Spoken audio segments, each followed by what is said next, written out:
আসসালামু আলাইকুম প্রিয় দর্শক, জানিয়ে দিব এখনকার গুরুত্বপূর্ণ টপ নিউজটি।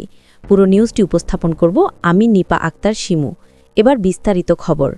বাংলাদেশ ক্রিকেটের বর্তমান পরিস্থিতি নিয়ে খোলামেলা মতামত দিয়েছেন সাবেক অধিনায়ক তামিম ইকবাল। তার মতে দেশের ক্রিকেটের সবচেয়ে বড় সমস্যা হল পর্যাপ্ত অনুশীলনের সুযোগ সুবিধার অভাব। প্রথম আলোর কার্যালয়ে প্রধান ক্রীড়া সম্পাদক উৎপল শুভ্রকে দেওয়া এক বিশেষ সাক্ষাৎকারে তামিম জানান, আন্তর্জাতিক মানের একটি দলের জন্য যে ধরনের ফ্যাসিলিটি থাকা উচিত বাংলাদেশ এখনও তার কাছাকাছিও পৌঁছাতে পারেনি। তামিম বলেন, খেলোয়াড়রা যদি সঠিক অনুশীলনের সুযোগ পান তবে মাঝারি মানের ক্রিকেটারও আরও উন্নত পর্যায়ে যেতে পারেন। উদাহরণ হিসেবে তিনি মুশফিকুর রহিমকে টেনে আনেন এবং বলেন, নিয়মিত কঠোর পরিশ্রম ও নিবেদনের মাধ্যমে তিনি নিজের খেলা অনেক উন্নত করেছেন। তামিমের বিশ্বাস, যদি দেশে খেলোয়াড়দের জন্য সেরা সুযোগ সুবিধা থাকত তবে আরও অনেক ক্রিকেটার বিশ্বমানের হয়ে উঠতে পারতেন।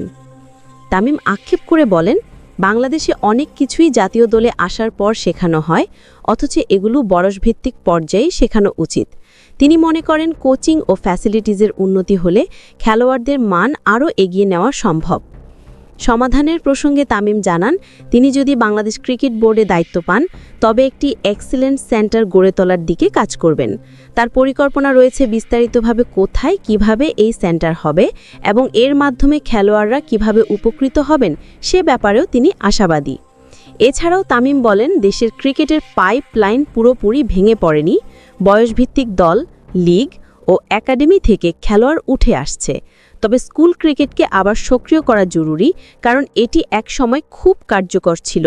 তিনি আরও উল্লেখ করেন, প্রতিটি এলাকায় মাঠ এবং একাডেমির সঠিক তত্ত্বাবধান নিশ্চিত করার প্রয়োজন, যাতে ছোট ছোট ক্রিকেটাররা সঠিকভাবে গড়ে উঠতে পারে। তামিম জোর দিয়ে বলেন, বেশিরভাগ ক্রিকেটার সাধারণ পরিবার থেকে আসে, তাই তাদের সঠিক প্রশিক্ষণ ও দিক নির্দেশনা দেওয়া কোচদের দায়িত্ব। তিনি মনে করেন, দেশের প্রতিটি কোচকে নিয়মিত সেমিনারের মাধ্যমে নতুন টেকনিক শেখানো উচিত। আর এসব পরিবর্তন হলে বাংলাদেশের ক্রিকেট অনেক দূর এগিয়ে যাবে। প্রিয় দর্শক, এই ছিল এখনকার গুরুত্বপূর্ণ নিউজ। আরও গুরুত্বপূর্ণ নিউজ নিয়ে ফিরছি কিছুক্ষণের মধ্যে। নিউজগুলো সবার আগে দেখার জন্য এই চ্যানেলটি সাবস্ক্রাইব করতে ভুলবেন না। ধন্যবাদ।